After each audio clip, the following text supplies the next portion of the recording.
হরে কৃষ্ণ। আজ আমি আপনাদের সাথে আলোচনা করব সপ্তাহের যে কোনো দিন আপনারা আপনাদের যে চালের পাত্র আছে সেই চালের পাত্রে এই সামান্য জিনিসটি ঢেলে দিন। ঢেলে দিলে কি হবে, আপনাদের শরীর থেকে কঠিন কঠিন রোগ চলে যাবে। আপনাদের ঘরে মাতা লক্ষ্মী নারায়ণকে নিয়ে এবং 33 কোটি দেবদেবীকে নিয়ে নিবাস করবেন। আপনার ঘরে সুখ শান্তি বজায় থাকবে। আপনার ঘরে দারিদ্রতা তো চলেই যাবে, তার সাথে মান সম্মান বৃদ্ধি পাবে। আপনারা যে কাজে স্পর্শ করবেন মাটি ধরলে সেটা সোনা হয়ে যাবে। আর আপনাদের কি হবে, সব থেকে বড় গুরুত্বপূর্ণ যেটা নবগ্রহ কুদশা আপনাদের জীবন থেকে চলে যাবে। আমি বলবো আপনারা সম্পূর্ণ ভিডিওটি দেখুন। আশা করি এই ভিডিও আপনাদেরকে খুবই উপকৃত করবে। রাধে রাধে।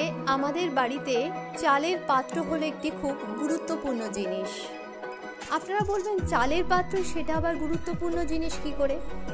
কারণ দেখুন, আমরা খাদ্য খেয়ে আমরা শরীর সুস্থ থাকি, আমাদের মস্তিষ্ক ঠান্ডা থাকে, আমরা ভালো কর্ম করতে পারি, আমরা সব জায়গায় উন্নতি করতে পারি এই খাবারের মাধ্যমে, এই চালের মাধ্যমে। এই চাল হলেন মাতা লক্ষ্মী। সুতরাং এই মাতা লক্ষ্মীকে সুন্দর করে রাখতে হবে। কিভাবে রাখবেন? চালের পাত্র সবসময় পরিষ্কার পরিচ্ছন্ন রাখবেন। কোনো ভাঙাচোরা পাত্রে আপনারা কিন্তু চাল রাখবেন না, কোনো নোংরা পাত্রে আপনারা কিন্তু চাল রাখবেন না। তাহলে কি হবে, ভাঙাচোরা নোংরা জায়গায় অশুভ শক্তির নিবাস হয়। তাহলে আপনার ঘরে রাহুকেতুর কুপ্রভাব পড়বে, যার ফলে আপনার সংসারে উন্নতির জায়গায় অবনতি চলে আসবে। অনেকে দেখবেন প্রচুর টাকা উপার্জন করেন, অনেক কিছু ভালো ক্রিয়াকাণ্ড করেন, অনেক গ্রহরত্ন ধারণ করেন, তবুও দেখবেন তাদের উন্নতি হয় না। আমাদের সনাতন শাস্ত্র বলছে কেন তাদের উন্নতি হয় না? উন্নতি না হওয়ার কারণ হলো একটাই, যে সেই সমস্ত মানুষেরা তাদের যে ঘরে যে চালের পাত্র আছে সেই পাত্রটিকে ঠিকমতো পরিষ্কার রাখে না, ভাঙাচোরা রাখে, গুরুত্ব দেয় না। যার ফলে কি হয়, তাদের সংসারে মাতা লক্ষ্মী নারায়ণ স্থিত হয় না। তাই আপনাদেরকে অবশ্যই চালের পাত্রটি পরিষ্কার পরিচ্ছন্ন এবং নিখুঁত রাখতে হবে, এবং যে জায়গাটা রাখবেন সেটাও কিন্তু পরিষ্কার পরিচ্ছন্ন করে রাখুন। দেখুন এই চাল খেয়ে আপনার জীবনে কতটা উন্নতি হবে। রাধে রাধে বন্ধুরা।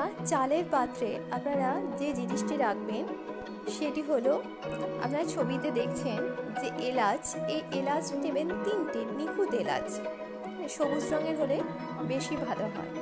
আর কি নেবেন আপনারা নেবেন 3টে লবঙ্গ, সেটা যেন নিখুঁত হয়, সেটা যেন ফুল থাকে। যেটাই নেবেন সেটা যেন নিখুঁত হয় এবং পরিষ্কার পরিচ্ছন্ন হয়। রান্নাঘরে রাখা এঁটো কাটা জিনিস দিয়ে কোনো ক্রিয়া করবেন না, তাতে কি হবে, সে কাজটা ভালো হবে না। সেখানে শুদ্ধ জিনিস দিয়ে আপনারা করার চেষ্টা করবেন। আর কি নেবেন? একটি 1 টাকার কয়েন। তাহলে কি নিচ্ছেন?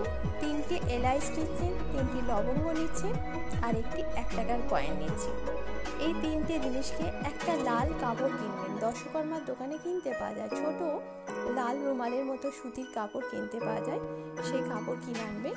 কিনে 3টে জিনিসকে একটা জায়গায় জড়িয়ে বেঁধে আপনার ঘরে যে ইষ্ট দেবদেবী আছে তার চরণে স্পর্শ করিয়ে নেবেন। স্নান করে যেভাবে আপনি পুজো করেন তখন ইষ্ট দেবদেবীর চরণে স্পর্শ করিয়ে আপনার মনের কথা সব মাকে বলে আপনি আপনার যে চালের পাত্র সেই চালের পাত্রের মধ্যে রেখে দেবেন। চাল আপনার যখন বাড়ন্ত হয়ে যাবে, শেষ হয়ে যাবে, তখনও কিন্তু ওটাকে রেখে দেবেন, আবার নতুন চাল ঢালবেন।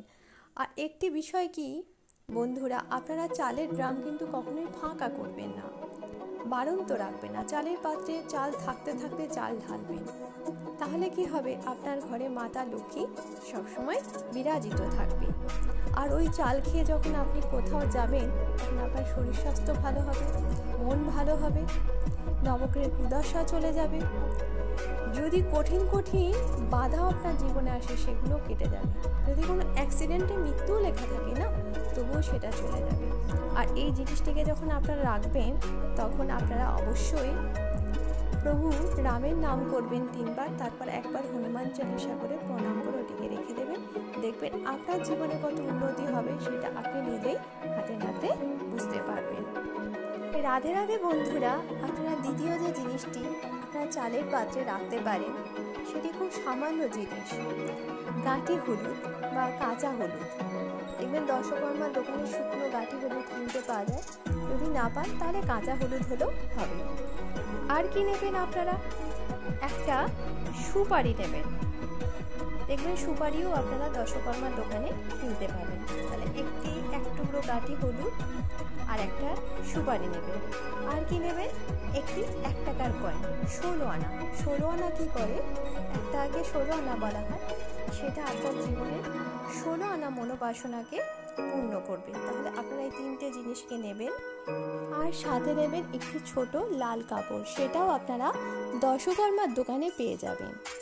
তো এই লাল কাপড়ের মধ্যে আপনারা কি করবেন, 1 টাকার কয়েনকে, এই হলুদটিকে এবং সুপারিটিকে একসাথে বেঁধে আপনার ইষ্ট দেবদেবীর চরণে স্পর্শ করিয়ে আপনার মনের কথা বলে, রাধা কৃষ্ণের নাম করে, প্রভু শ্রীরাম নাম করে, হনুমান চালিসা করে আপনার যে চালের পাত্র আছে সেই চালের পাত্রে রেখে দিলেই দেখবেন আপনার জীবনে কি উন্নতি হয়। অপার ঐশ্বর্য আসবে, শরীরে কঠিন কঠিন রোগ চলে যাবে, ছেলে মেয়ের পড়াশোনা ভালো হবে, মান সম্মান বৃদ্ধি পাবে, বাস্তুদোষ কেটে যাবে, নবগ্রহ কুদশা কেটে যাবে, আপনার ব্যবসাপত্র ভালো চলবে, চাকরির প্রমোশন হবে, ছেলে মেয়ে সন্তানের কর্মযোগ আসবে, সব দিক থেকে উন্নতি হবে।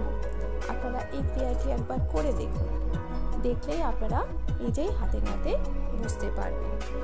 রাধে রাধে। আপনারা তৃতীয় যে উপায়টি করতে পারেন সে হলো কয়েকটি তুলসী পাতা, 3টে হোক 5টা হোক তুলসী পত্র তুলে নিয়ে সেটি ভগবানের চরণে সমর্পণ করে সেটিকেও আপনারা একটি লাল কাপড়ের মধ্যে বেঁধে আপনারা চালের পাত্রে রেখে দেবেন। দেখবেন আপনার সংসারে অপার উন্নতি হবে, বাস্তুদোষ কেটে যাবে, আপনার সমস্ত মনোবাসনা পূর্ণ হবে, কঠিন কঠিন রোগ চলে যাবে, নবগ্রহ কুদশা চলে যাবে। আমাদের শাস্ত্রের সিদ্ধান্ত সেই ব্যাখ্যাই দিচ্ছে, আপনারা করে দেখুন। আমি যে 3টে উপায়ের কথা বললাম, 3টের মধ্যে যে কোনো একটি করুন, যেটি আপনার কাছে খুব সহজ বলে মনে হবে সেই ক্রিয়াটি করুন। আর এগুলোকে আপনারা চালের পাত্রের মধ্যে রেখে দেবেন, ফেলবেন না। চালের পাত্রকে পরিষ্কার পরিচ্ছন্ন রাখবেন। আর আপনারা চালের পাত্রে পারলে একটি স্বস্তিক চিহ্ন এঁকে দেবেন। স্বস্তিক চিহ্ন যেখানে থাকে সেখানে মাতা লক্ষ্মী সহ 33 কোটি দেবদেবী নিবাস থাকে। আপনারা পারলে চালের পাত্রের পাশে একটি ময়ূরের পালকও রেখে দিতে পারেন, সেটা আপনাদের অশুভ শক্তিকে সরিয়ে শুভ শক্তির সঞ্চার ঘটাবে। দেখবেন এই ক্রিয়াগুলো করুন, আপনাদের জীবনে কি উন্নতি হয় সেটা আমাকে কমেন্ট বক্সে কমেন্ট করে জানান। আর আমাদের এই ভিডিও যদি আপনাদের ভালো লাগে তাহলে একটি লাইক করুন, কমেন্টস করুন এবং আমাদের চ্যানেলটিকে সাবস্ক্রাইব করে রাখুন। তাহলেই যখনই আমরা প্রথমে ভিডিও ছাড়ব আপনার কাছে নোটিফিকেশন চলে যাবে।